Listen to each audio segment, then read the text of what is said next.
somebody about you, what would I say? It's unlike anything you've ever seen before. Okay, well, I already say that, but... You know, these are really unconventional landscapes. These are really, these are topics that people have approached for decades, the national parks, but they've never been done in a way like this before, which is really cool. Like the kind of flowing colors, and like this one on Denali, like how the colors kind of all link to each other. So it's all about the rhythm and the nature, like rhythm and nature. Like you guys know, like you look at nature and you see the colors and it's chaotic, but it all kind of makes sense too. And there's a nice flow to it. Topher, I think this is awesome. Thank you. How do you get all these fine details? I get so macro. I zoom into into my paintings.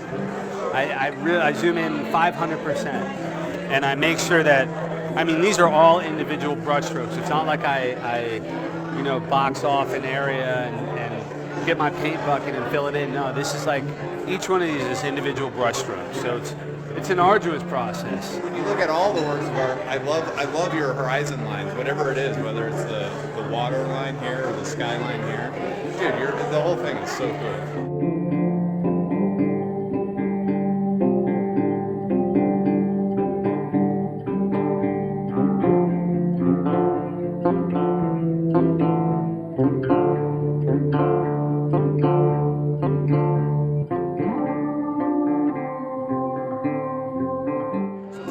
About this piece here.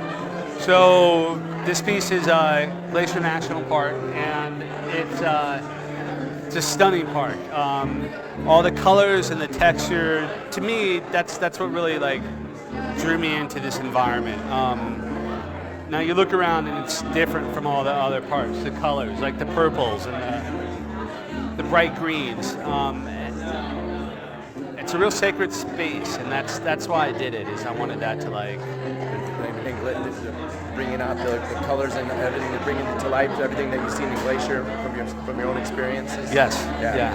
That's cool. What's this one over here? So this is Zion. I spent a lot of time in Zion. It's a real special place to me.